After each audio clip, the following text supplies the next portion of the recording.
bit much, if you ask me.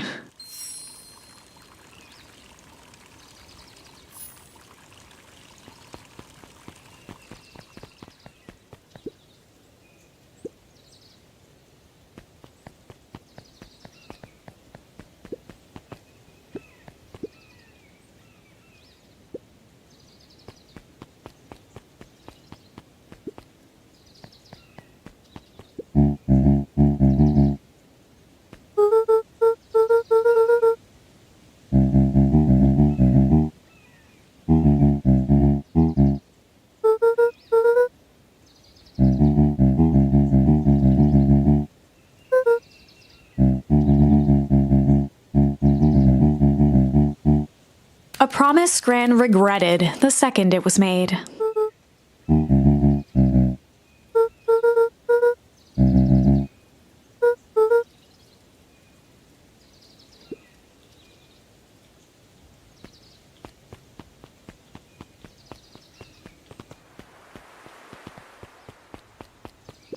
The phone booth was brand new, part of Perennial Harvest's Beacon Pines Reborn initiative. It didn't see much use.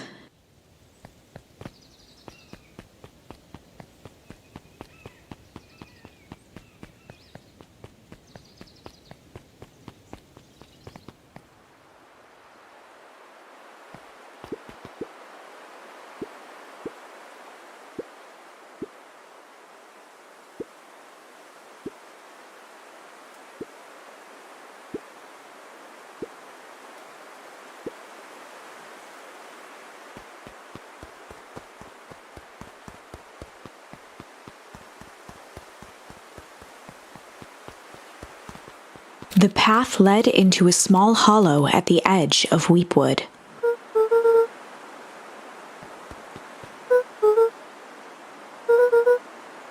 The fence thrummed with a gentle electric buzz.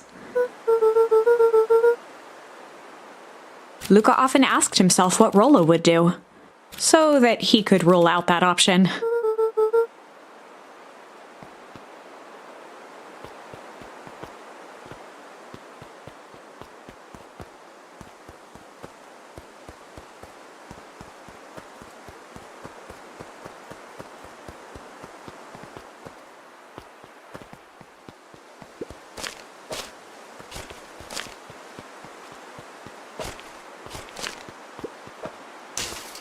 As sparks flew from the fence, the light atop that section shut off. 2 bulbs remained.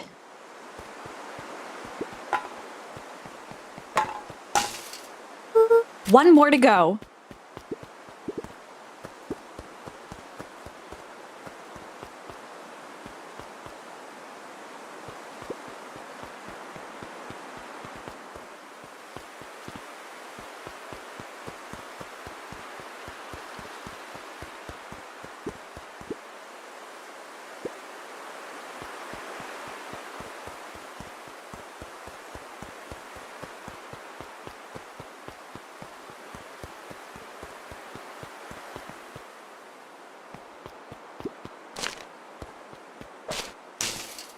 The fence's buzzing gave way to silence. Every kid in town knew the old Valentine fertilizer building. Long abandoned, the warehouse once served as the industrial heart of Beacon Pines. Now, it stood only as a reminder of things left behind. The dormant building showed strange signs of life. There was only one way to find out.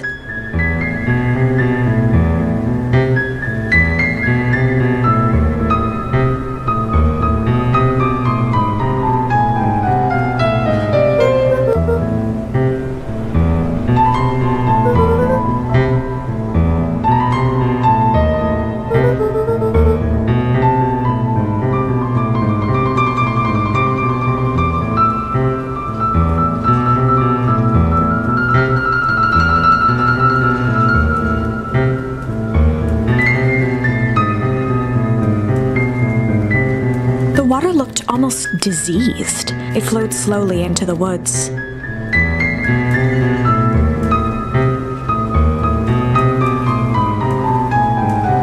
nose emitted a subtle sound. It was actively draining some kind of liquid.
He heard faint sounds coming from the other side of the door. He pressed his ear against the cold metal to hear better.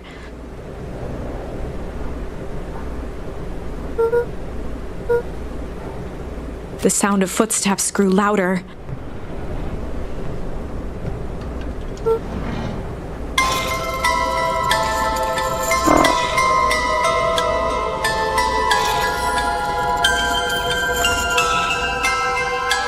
The heavy steel door knocked Luca to the ground.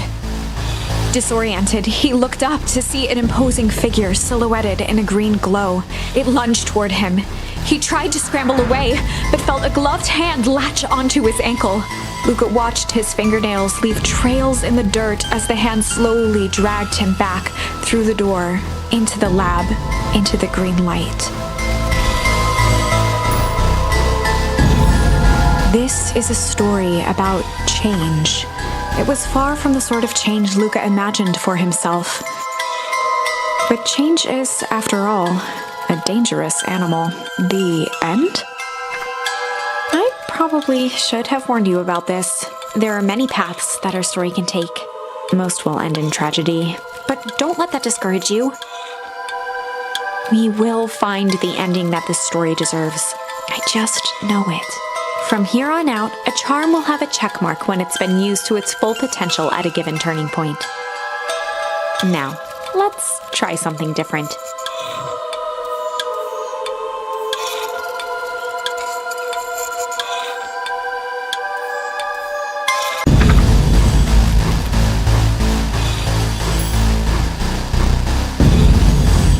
This is a story about change. It was far from the... I probably should have... There are many paths. Most will end it. We will... From here on out, a charm will have a check mark when it's been used to its full potential at a given turning point. Now, let's try something different.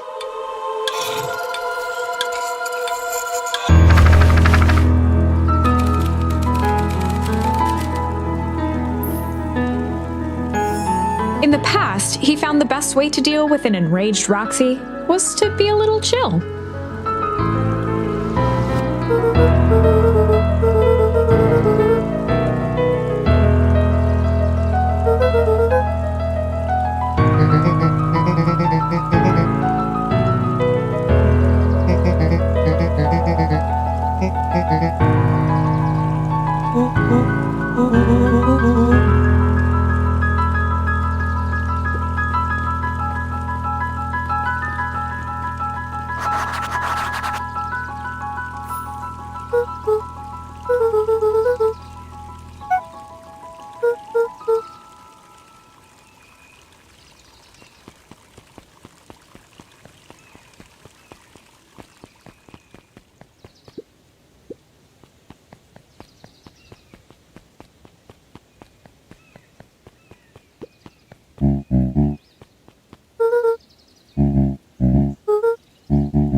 A promise Gran regretted the second it was made.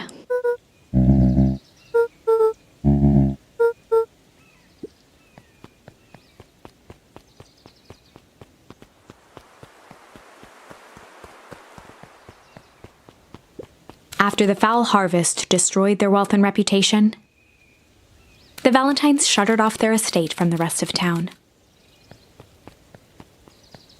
The Valentine mansion loomed over every other building in town, both figuratively and literally.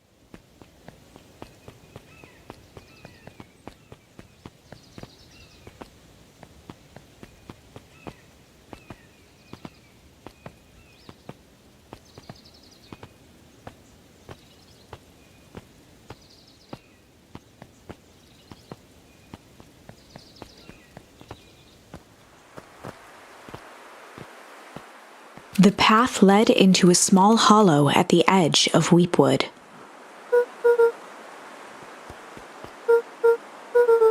The fence thrummed with a gentle electric buzz. Luca often asked so that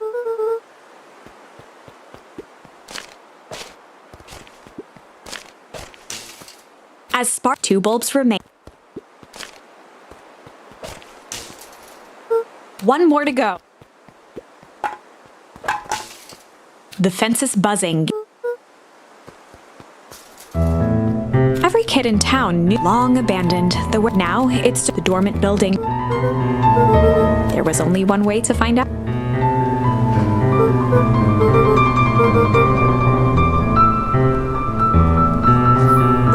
Luca thought he heard. He pressed his ear. The sound of footsteps.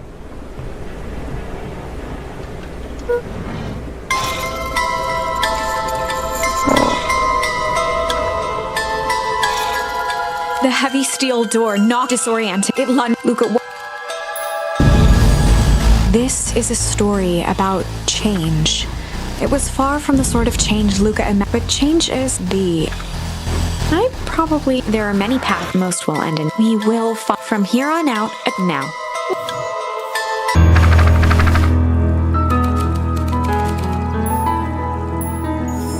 In the past, he found the best way to deal with an enraged Roxy was to be a little shit.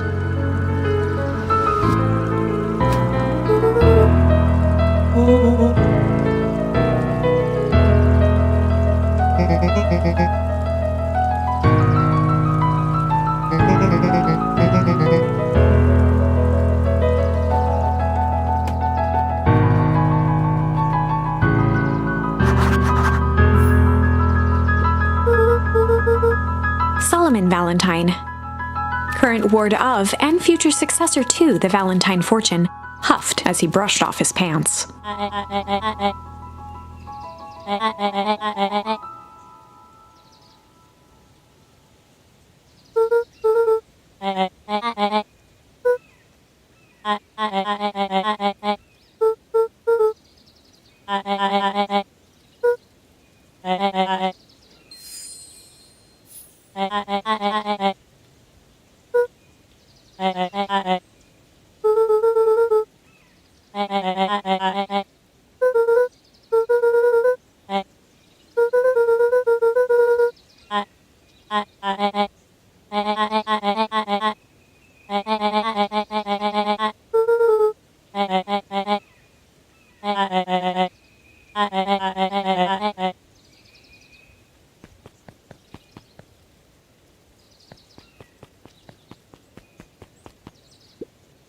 Solomon trifled a gesture toward the approaching heiress Valentine.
As the glowing windows of the old warehouse came into view, Rolo began to bounce excitedly.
The boy sat petrified under the weight of the bag.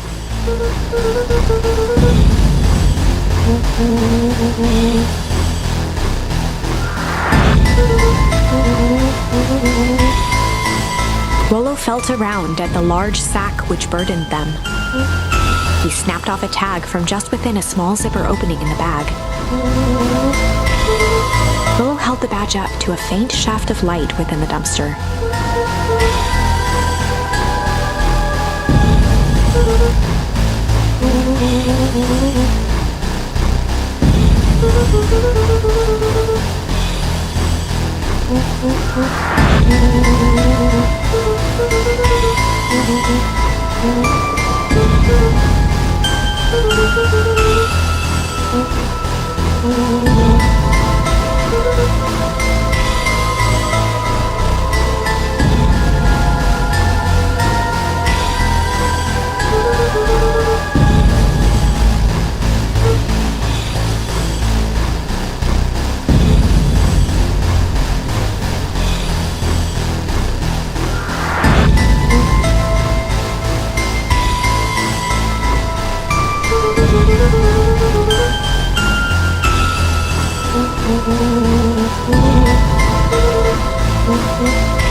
Lucas sat in the dark, tracking the sound of Rolo's footsteps as he ran.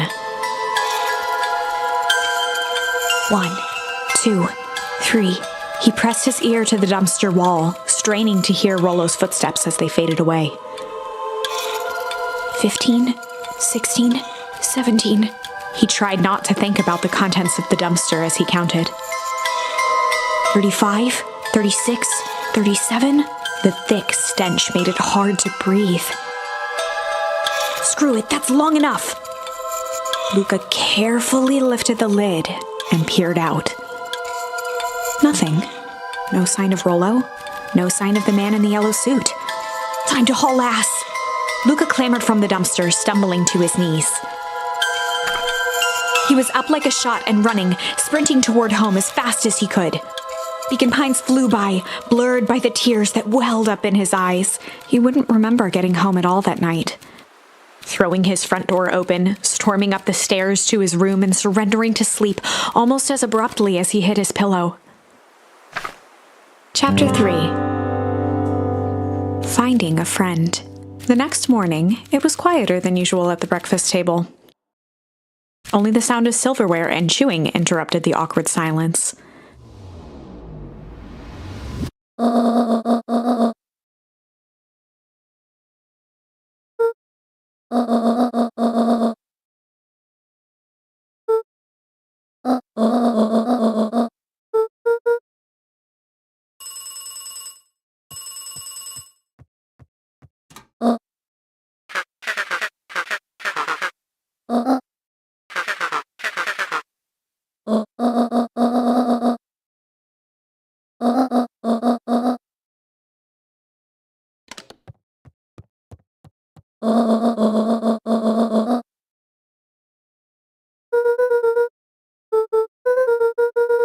Gran's brow furrowed. She let out a long sigh.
A faint electronic sound floated in the air.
Luca glanced at the now silent walkie-talkie.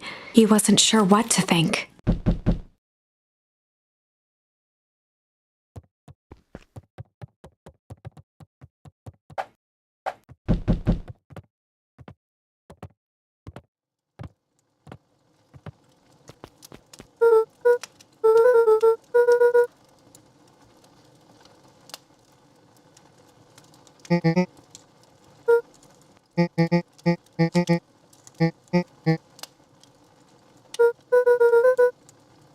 A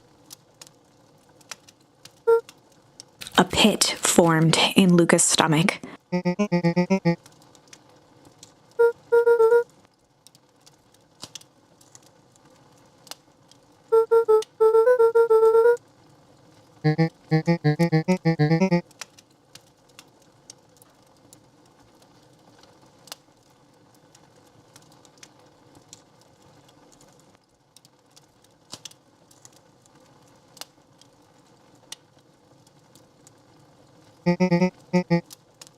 Luca's mouth felt dry.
Luca could feel his heart beating in his throat.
Toby looked up from the clipboard excitedly.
We all know Beacon Pines is a great town.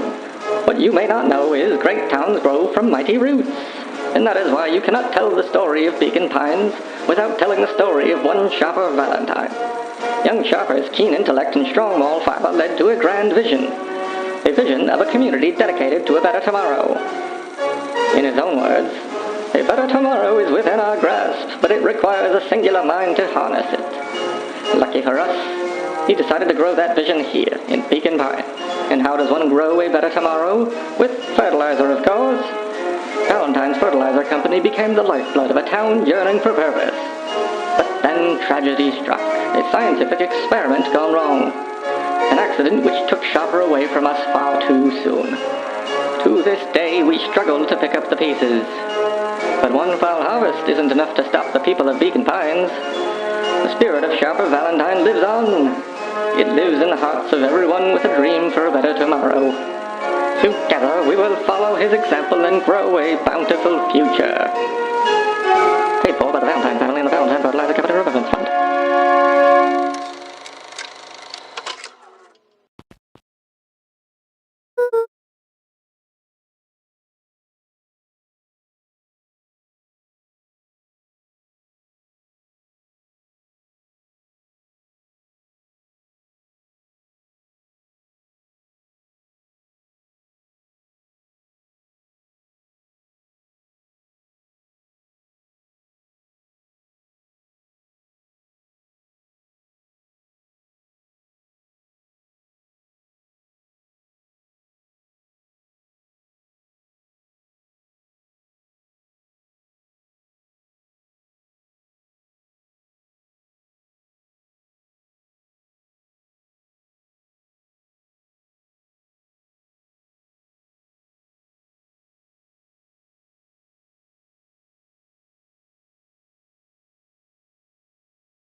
was brand new, part of Perennial Harvest's Beacon Pines Reborn initiative.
It didn't see much use.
Jeff's hardware closed down about a year ago.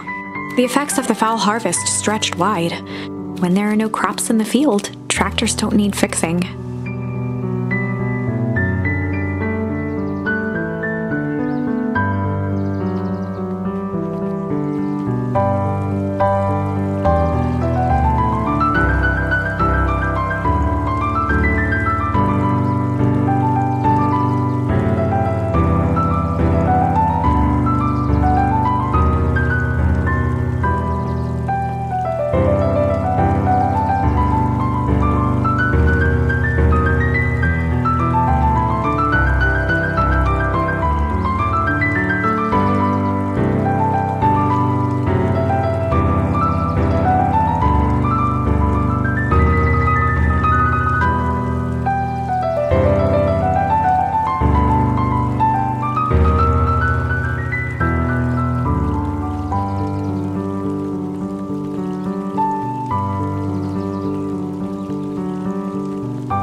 Looked up at the satellite dish.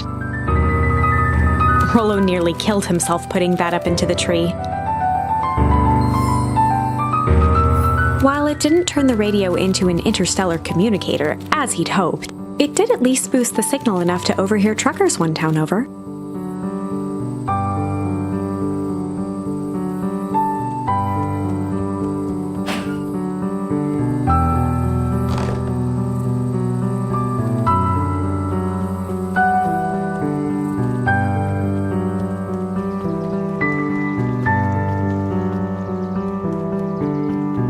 For a town that saw few visitors, the welcome was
After the foul harvest destroyed the Valentines shuttered off their estate from the rest of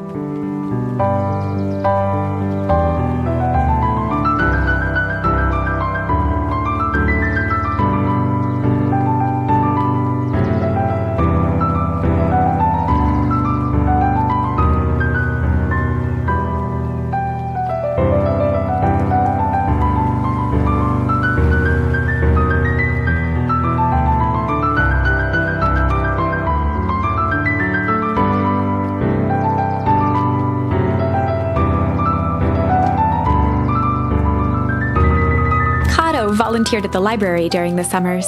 He wasn't very social, so he'd dedicate each summer to becoming an expert in a single subject, making him a reliable source of very particular knowledge. If you were to ask Kato something he didn't know, he'd escape into the dusty old bookshelves and return with just the right thing. Kato was lost in his reading. Luca crooked his neck to see the title, Introduction to Melitology.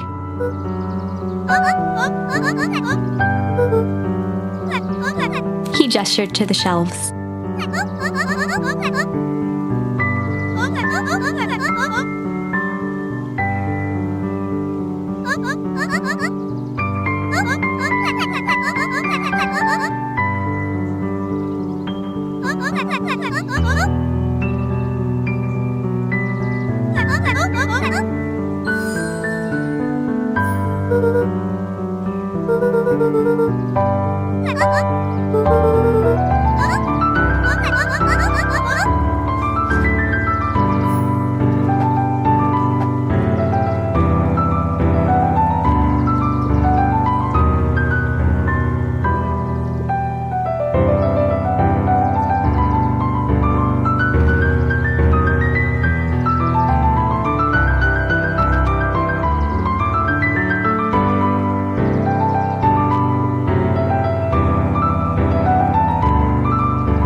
Mycological phosphorescence.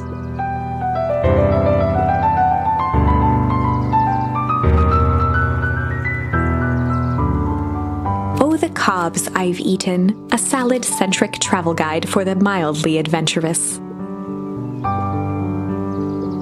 A peek behind the curtain, the methods and ruminations of Patrick C. Montesquieu, one of the greatest acting minds of our time, by Patrick C. Montesquieu.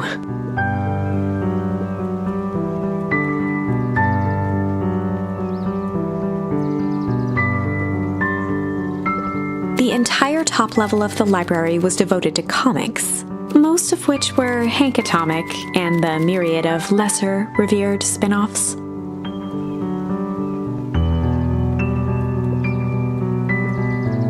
There were rarely any actual new additions, simply a variety of existing content rotated into the front display each week.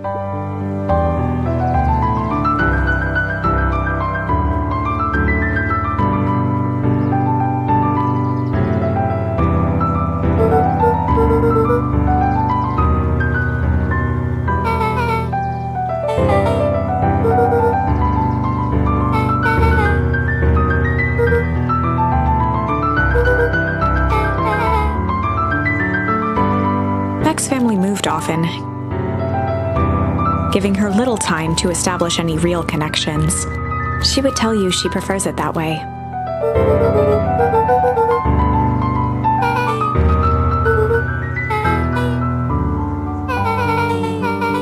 Luca shifted his feet uncomfortably.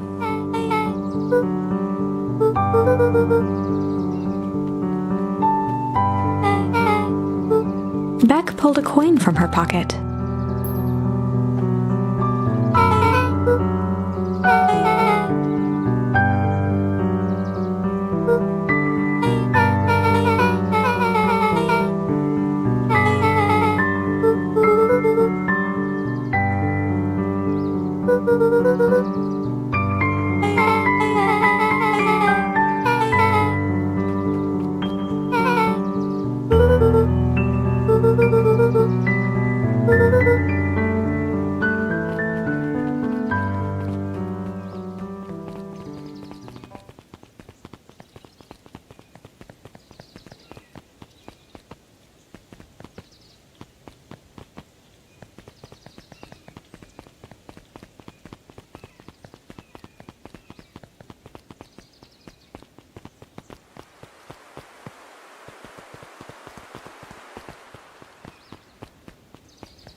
The Valentine mansion loomed, both figuratively and literally.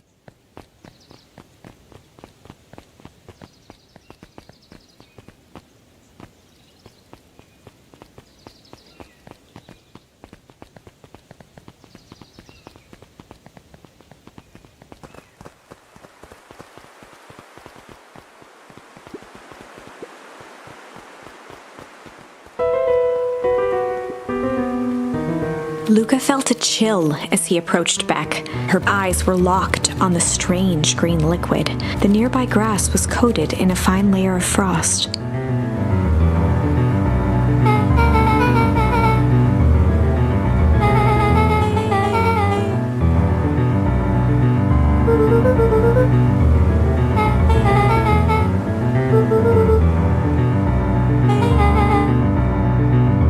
Luca watched as Beck dipped a broken tree branch into the goo. Beck's eyes widened as flowers grew from the dead wood. First small buds, which quickly bloomed into vibrant petals. As quickly as they had grown, the flowers began to shrivel and turn gray. Beck dropped the stick with a grunt of disgust.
Iggy took a step towards Luca, his sneer lit by the glowing puddle.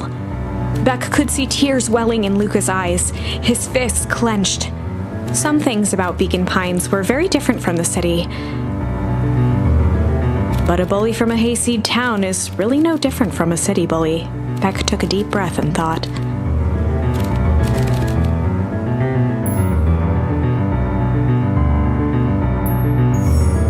Well, time to bust out the strange.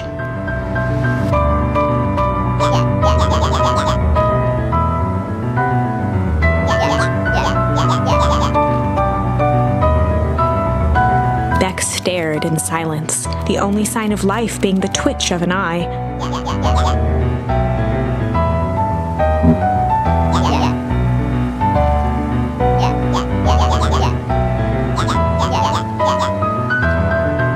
At the sight of Iggy taunting Beck, something in Luca snapped. Iggy's smirk shifted to a look of shock as Luca launched himself into his stomach.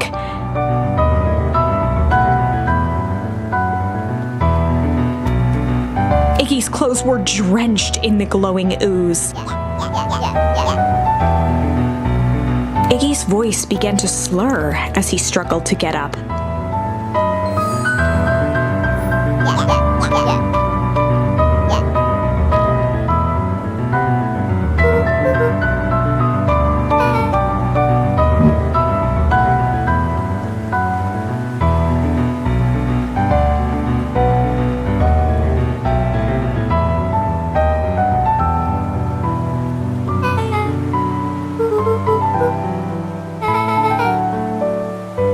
Person at the warehouse, this strange ooze and what it did to Iggy. Was Rolo caught up in all of this?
Beck glanced toward Luca.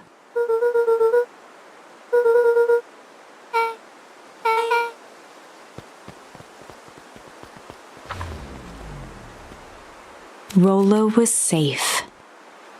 A wave of relief washed over Luca, which was quickly replaced by a sense of dread. Gran is going to kill me. If he hurried, he might just make it home before sundown. Chapter 4. Our harvest awaits. Luca took a deep breath and gingerly opened the door, steeling himself for Gran's wrath.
Luca was alone. The house was empty.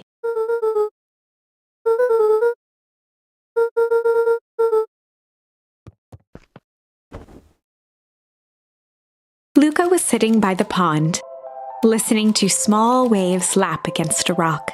His father sat in a folding chair in front of him. Without turning, he spoke. "Why don't you grab me some nice bait?" "Sure thing, Dad." Luca hopped over to the tackle box and popped open the lid. Inside was a rolling, buzzing mass. "We're fishing with bees?" Luca's father gave a warm chuckle. "Well, you catch more fish with bees than honey. Pick us out a good one." Luca closed his eyes and plucked out a bee. He could feel its wings struggle between his finger and thumb. Holding it at arm's length, he hurried over. His father deftly baited the hook and examined his work. "Interesting choice." With a practiced flick of the wrist, the line buzzed in a graceful arc. The water accepted it without a splash or ripple. The wrong choice. But I respect it. The pond began to freeze over. Sometimes we gotta make the wrong choice before we can make it right. Pallid ice propagated across the still surface with an alarming speed. Luca scrambled back as the ground beneath him turned cold. "Dad, I don't understand." "Sorry, kiddo. Understanding isn't always part of the deal." The relentless ice shot through the fishing line toward his father. "Dad, look out!" His father casually wound the reel.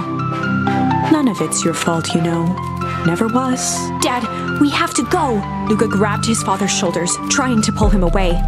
"Please, you have to run." The ice crackled as it spread across his father's hands. "That's the thing about fishing, Luca." His chest began to crystallize.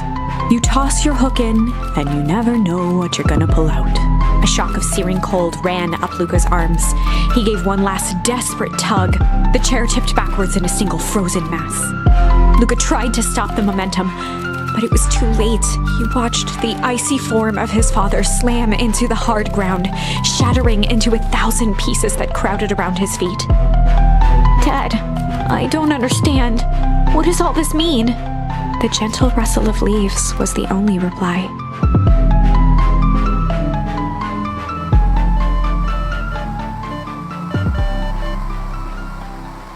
Luca's eyes struggled to focus on the walkie-talkie. Faintly, he could hear Rolo amongst the noise.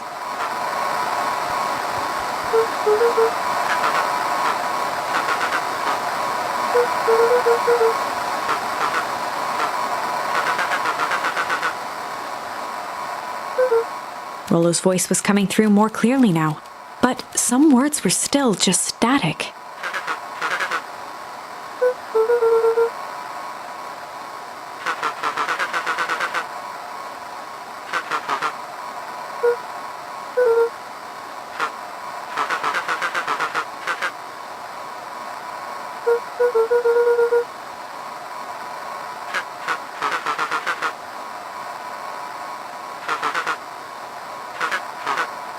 The signal went silent.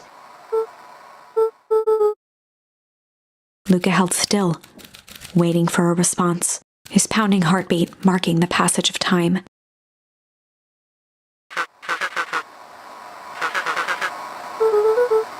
Rolo's voice began to fade.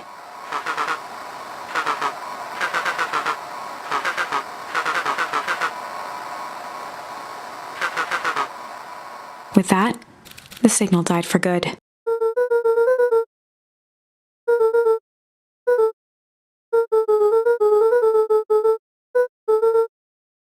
Luca grabbed the walkie-talkie and sprinted to the treehouse.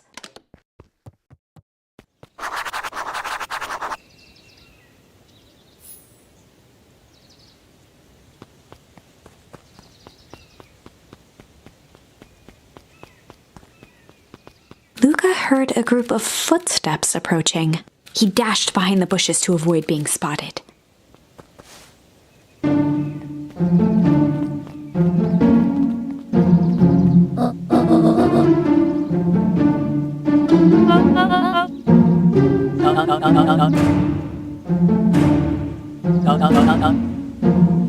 Mr. Tolliver paused, shifting his eyes to one side.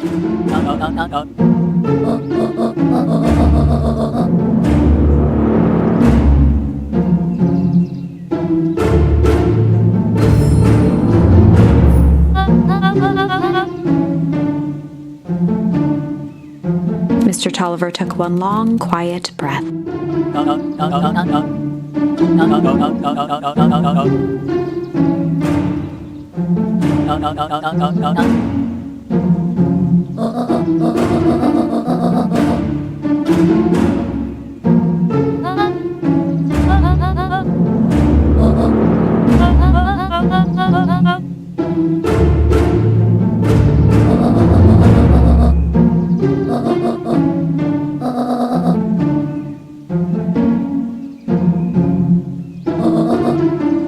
The three shared a determined look.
The two boys shared a mischievous grin.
Luca could only see a cloaked shape behind the rocket. He strained to hear as a muffled voice began.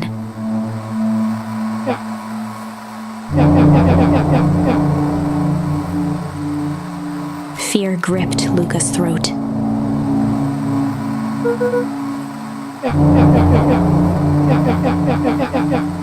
Luca stared at the ground for a moment, trying to place the dampened voice. The figure shifted slowly from behind the rocket, revealing itself to Luca.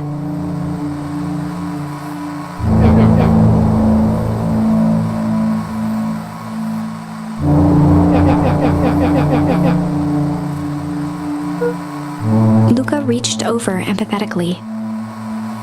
Iggy's tone jolted to dejected anger.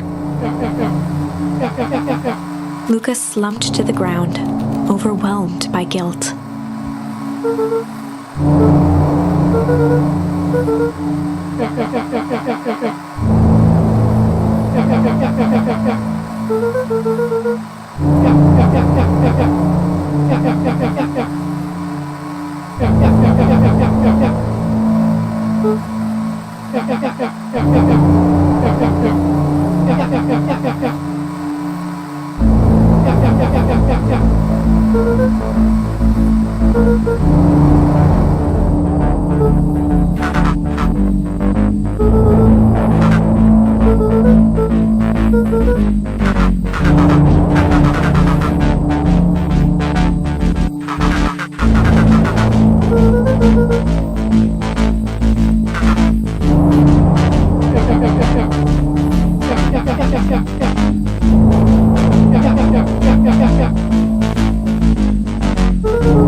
Iggy slumped to his knees.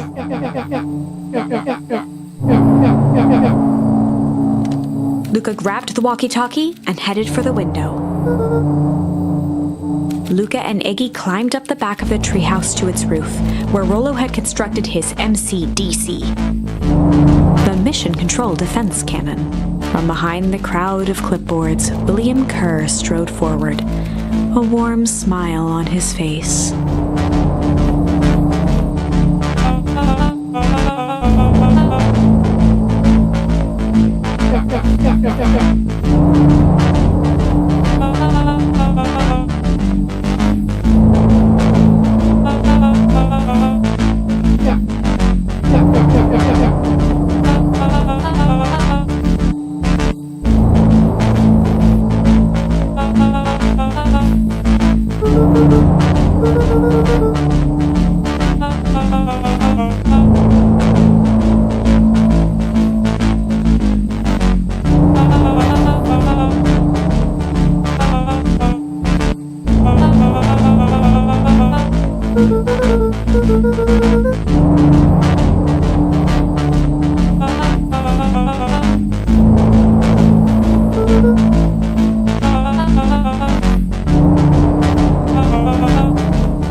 Luca's mind raced. He was caught in a trap.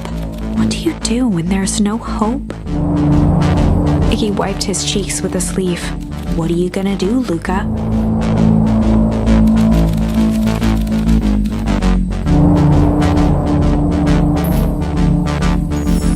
Luca drew himself up and decided to take the only option they had left. Fight. He swung the mission control defense cannon around, aiming it confidently at the smirking face of William Kerr.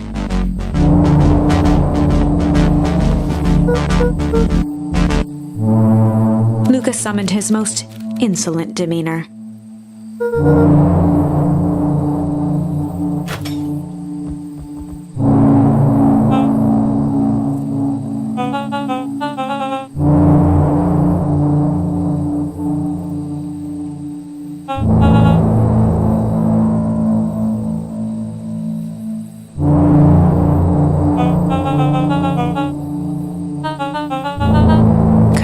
Turned his back on the two boys. With a nonchalant wave of the hand, he made his exit. As the clipboards began to slowly advance on the treehouse, Luca looked to Iggy with resignation in his eyes. The end. That escalated quickly. Maybe discretion was the better part of valor here. Let's put a pin in this for now.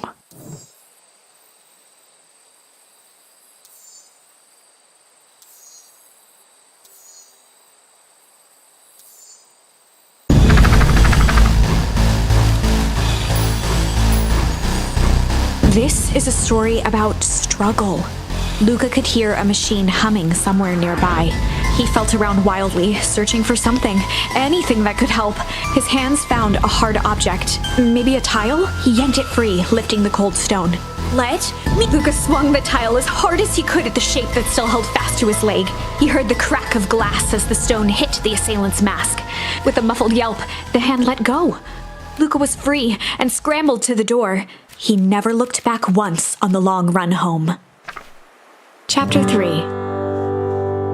Everything's fine. The next morning, it was quieter than usual at the breakfast table. Only the sound of silverware and chewing interrupted the awkward silence.